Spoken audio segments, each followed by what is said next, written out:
पितृदेव की कथा हिंदू धर्म में अत्यधिक महत्वपूर्ण मानी जाती है। पितृदेव का तात्पर्य उन पूर्वजों से है जिनकी आत्माएं मृत्यु के बाद पितृलोक में निवास करती हैं। हिंदू शास्त्रों में ये कहा गया है कि पितृदेवों का आशीर्वाद और पूजन हमारे जीवन में सुख, समृद्धि और सफलता का मार्ग खोलता है। पितृपक्ष, जो कि श्राद्ध के दिनों के रूप में मनाया जाता है, इस पूजा का प्रमुख समय होता है। आपने अभी तक हमारी YouTube चैनल को सब्सक्राइब नहीं किया है तो जल्दी से हमारी चैनल को सब्सक्राइब कीजिए, वीडियो को लाइक और शेयर कीजिए ताकि ऐसे ही मजेदार वीडियो आप तक हम भेज सके। हिंदू धर्म के अनुसार सृष्टि के आरंभ में ब्रह्मा जी ने स्वयंभू मनु और शत्रुपा को जन्म दिया था, जिनसे मानव जाति की उत्पत्ति मानी जाती है। इसी से पितरों का प्रारंभ हुआ। शास्त्रों में पितृदेवों को देवताओं से भी श्रेष्ठ माना गया है, क्योंकि ये हमारे रक्त संबंधी पूर्वज होते हैं जिन्होंने हमारे लिए इस दुनिया में अपने जीवन का बलिदान दिया। पितृपक्ष का समय भाद्रपद मास की पूर्णिमा से लेकर अश्विन मास की अमावस्या तक रहता है।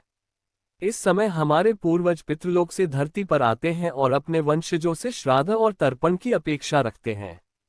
यदि कोई व्यक्ति अपने पितरों का सम्मान करते हुए श्राद्ध कर्म करता है तो उसे पितृदेवों का आशीर्वाद मिलता है। यह न केवल पितरों की आत्मा को शांति प्रदान करता है, बल्कि उनके वंशजों के जीवन में भी सुख और समृद्धि आती है। हिंदू धर्म में 3 प्रकार के ऋण बताए गए हैं: देव ऋण, ऋषि ऋण और पितृण। पितृण का मतलब है कि हमें अपने पूर्वजों के प्रति एक विशेष दायित्व होता है, जिसे हम श्राद्ध, तर्पण और पिंडदान के माध्यम से निभाते हैं। जो व्यक्ति अपने पितरों का सही ढंग से सम्मान नहीं करता, उसे जीवन में कई प्रकार की कठिनाइयों का सामना करना पड़ता है। श्राद्ध के दिन व्यक्ति को ब्राह्मणों को भोजन कराना चाहिए और पवित्र मन से जल, तिल और कुशा के साथ तर्पण करना चाहिए। गंगा, यमुना या अन्य पवित्र नदियों में पिंडदान करने का विशेष महत्व होता है।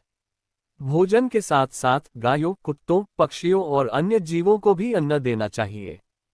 पुराणों में पितृकथा के रूप में राजा हरिश्चंद्र का श्राद्ध कर्म का उल्लेख मिलता है।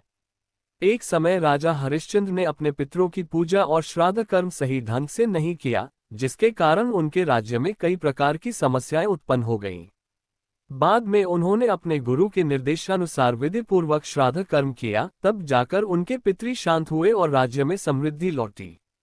पितृदेव की पूजा हमें ये सिखाती है कि हमारे पूर्वजों का सम्मान करना और उनके प्रति कृतज्ञ रहना हमारे जीवन में शांति और सफलता का आधार है।